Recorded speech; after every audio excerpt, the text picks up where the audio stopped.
कहानी की शुरुआत में एलिन नाम की एक लड़की खिड़की के सामने किसी एंजल को अपने करीब आने के लिए प्रे कर रही थी। थोड़ी ही देर में किसी डीमन का परछाई दिखाई देता है। मतलब एलिन की आवाज किसी एंजल को नहीं बल्कि डीमन के पास गया था। अगले ही पल वो डीमन एलिन के साथ इंटीमेट होकर उसका असली रूप दिखाता है। एलिन उसे देख के जोर से चिल्लाने लगती है। यहाँ से सीन कट होके कुछ साल बाद वाला सीन को दिखाया जाता है। एलिन की हाल ही में शादी हुई है स्टेट एजेंट थॉमस से। थॉमस अपनी कंपनी में जाता है। उसका बॉस उसे विदेशी काउंट जो यहाँ इस भाग में घर लेना चाहता है। थॉमस घर आके एलिन को जब बताता है, एलिन उसे जाने से मना करती है क्योंकि एलिन को बुरा सपना आया। थॉमस का जाना उसे कुछ ठीक नहीं लग रहा। इसके बाद थॉमस अपने दोस्त फेड्रिक और उसका बीवी एना के पास एलेन को लेके जाता है। यहाँ से सीन शिफ्ट होके एक आदमी को दिखाया जाता है इन कपड़ों में कुछ रिचुअल्स करता है और अपने लॉर्ड को बुलाता है। अगले दिन सुबह एलेन थॉमस को अपना एक लॉकेट देती है और उसे डेली खत लिखने को कहती है। इसके बाद थॉमस काउंट से मिलने चला जाता है। थॉमस उस गाँव के एक होटल में रात गुजारने को जाता है। वो देखता है एक लड़की पिंक कपड़ों में उसे गाँव वाले कुछ रिचुअल्स करा रहे हैं। एक मुर्दा लाश को खंजर से मारती है।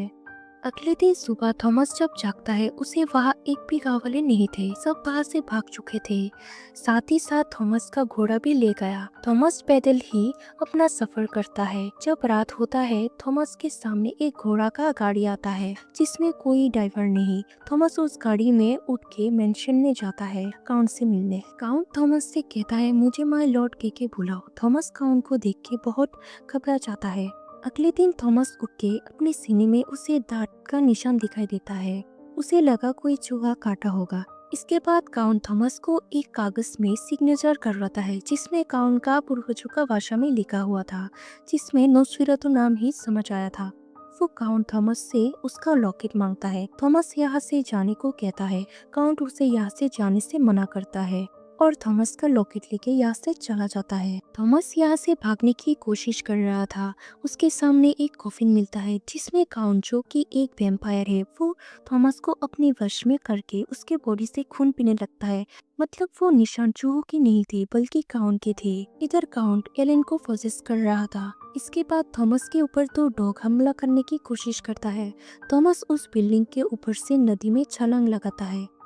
इसके बाद एक नन को नदी के किनारे थॉमस को पड़ा हुआ मिलता है। वो उसे चर्च में ले जाके उसका इलाज करवाता है। इधर फेड्रिक एलिन को डॉक्टर दिखाता है। हालांकि एलिन के ऊपर इलाज का कोई असर नहीं पड़ता। वो डॉक्टर अपने प्रोफेसर के पास जाता है। वो एलिन को देख के कहता है एलिन को शैतानी आत्मा ने वश में कर लिया। इस सब बात फेड्रिक और उसके बीवी एना को कोई भरोसा नहीं होता। इधर शहर में काउंट आ चुका है और थॉमस की बॉस को दिखाया जाता है जो काउंट को लॉर्ड कह रहा था। मतलब ये वही आदमी है जो पिंक कपड़ों में कुछ रिचुअल्स करते दिखाया था। इधर थॉमस भी एलिन के पास आ चुका था। काउंट आने की वजह से शहर में बहुत सारा चूहा आने लगा है जिससे शहर में महामारी शुरू हो चुका था। रात को थॉमस को बुरा सपना आता है जिस वजह से एलेन को अपने से दूर कर देता है। इसके बाद एलेन एनी के साथ सो जाती है। कुछ देर बाद एलेन नींद में चलते हुए बाहर काउंट से मिलने जाती है। काउंट एलेन को अपने हवाले करने को कहता है और कहता है थॉमस कुछ सिक्कों के लिए तुम्हारा सौदा किया। एलेन उसका भरोसा नहीं करती। वो कहती है मैं सिर्फ थॉमस से प्यार करती हूँ। काउंट एलेन को 3 दिन का वक्त देता है। तीसरे दिन के दिन थॉमस मरेगा या तुम अपने आप को मेरे हवाले करोगी। तभी एलेन का नींद खुल जाता है। मतलब काउंट उसके सपने में आया था। इधर एना को बहुत सारा चूहा काट रहा था जिससे एना को भी महामारी पकड़ लेता है। ये वो वैम्पायर का काम है। फेड्रिक ये बात भरोसा नहीं करता और इधर प्रोफेसर फ्रेंड्स को दिखाया जाता है। थॉमस की कंपनी में जाके ढूंढने लगता है। उसे वहाँ एक बुक मिलता है जिसमें लिखा है सूरज की रोशनी से नोस्फेरातु का अंत और उसके महामारी से छुटकारा मिल सकता है। रात को एना जाके देखती है नोस्फेरातु यानी काउंट उसके दोनों बच्चों को मार दिया, साथ ही एना को भी। एना जो प्रेग्नेंट थी, फेड्रिक को ये सब बर्दाश्त नहीं होता। एना के कॉफिन के सामने जाता है। फेड्रिक को भी वायरस फैलने की वजह से वो मर जाता है। इधर प्रोफेसर फ्रेंड्स एलन को कहता है तुम ही नोस्फेरातु को मार के इस महामारी से बचा सकती हो। थॉमस को उस मेंशन में ले जाएगा। थॉमस इस बात से अनजान था। थॉमस को लगा नोस्फेरातु का कॉफिन को आग से जला देगा तो वो मर जाएगा। वहाँ पर उस कॉफिन में जाके देखता है थॉमस का बॉस उसे मार देता है, वहाँ पर आग लगा देता है। प्रोफेसर फ्रेंच थॉमस को सारी बात बता देता है। इधर एलन दुल्हन बन के नोस्फेरातु को अपने पास बुलाती है, उसके बहुत करीब जाती है। वो उसका पूरा रात खून पीने लगता है। नोस्फेरातु जाने की कोशिश करता है, एलन नोस्फेरातु को जाने से रोक देती है। तब तक सुबह हो चुका था।